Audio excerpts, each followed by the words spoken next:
It's safe to say the Miami Marlins have been pretty disappointing. Preseason, they were a lot of people's picks to break out and potentially make the postseason this year. But with a 26-30 record, it seems like the Marlins haven't been playing up to par. And at first glance, with a sub-500 record, I'm sure the Marlins haven't been too pleased with their start to the season as well. There has also been some drama surrounding the Marlins as they recently had a team meeting where players just seem to not get along too well. One of those players happens to be their best offensive bat in Jazz Chisholm. Now, I don't know the full details surrounding this story, but I do know there has been some drama to start out the year in Miami's clubhouse. But with all the drama and the sub-500 record to start out the season, I'm here to tell you the Marlins haven't been too bad. One thing that I look at when judging a team, maybe even more than their record, is their run differential. I like run differential because it takes into account how much you're winning by and how much you're losing by. So if you have a team with a pretty bad record that's losing a ton of one-run games, they might not be as bad as you think. And this is the exact case of the Marlins.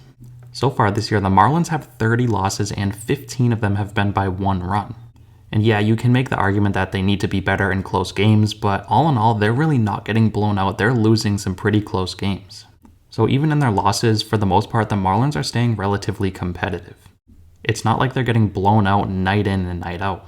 And for the run differential that I mentioned earlier, the Marlins currently have a plus 24. So for me, that's a huge indicator that things are eventually going to even out and the Marlins are going to start winning a lot more games. Preseason, I had the Marlins going 88-74, making the postseason. A lot of people might disagree with me, but so far I believe they've looked like a team that could win close to 90 games. Like, I'm very, very confident that the Marlins are going to pick things up and eventually get things going, and I think they're easily going to be over 500. I mean, they're already getting hot as they currently are riding a 4-game winning streak. So I think within no time, the Marlins are going to be over 500 and they're going to be towards the top of the NL East. And it just goes to show wins and losses, while they're very important, can be very misleading. I mean, 15 losses by one run, that's just ridiculous. That's 15 games that could have gone the Marlins' way and they could very well be one of the best teams in the game.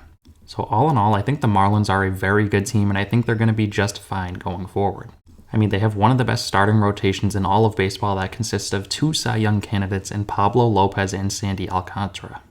They also have Edward Cabrera, who's made 2 starts this year and has a .75 ERA. On top of that, they have their top pitching prospect, Max Meyer, who will likely make his debut this summer. And you also can't forget about Jesus Luzardo, who was pitching pretty well before he got injured, so he will be back relatively soon. So as good as this Marlins starting rotation has been, I think it's going to get even better.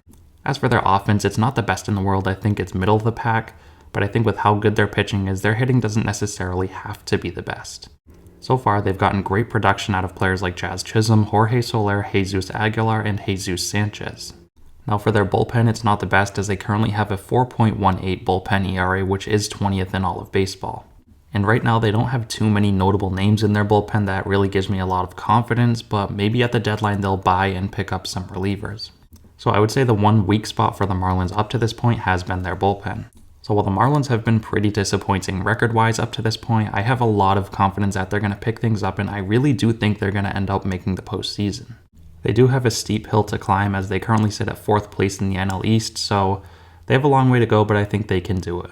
I also want to talk a little bit about Jazz Chisholm and Sandy Alcantara because they have been just so good so far.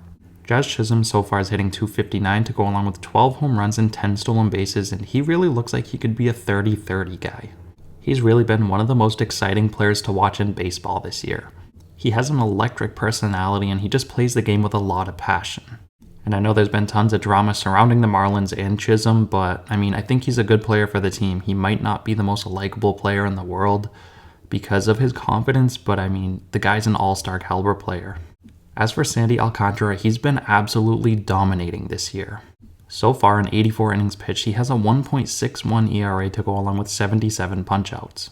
His stuff has just looked absolutely filthy this year, and if he keeps this up, he's going to be towards the top of the Cy Young conversation all year long. So I really do like the Marlins a lot as a team. They've been a lot better than their record has shown, and I really do think they're going to make the postseason. Let me know what you guys think of the Marlins down below, anything you agree on or disagree on, and whether you think they can make the playoffs or not.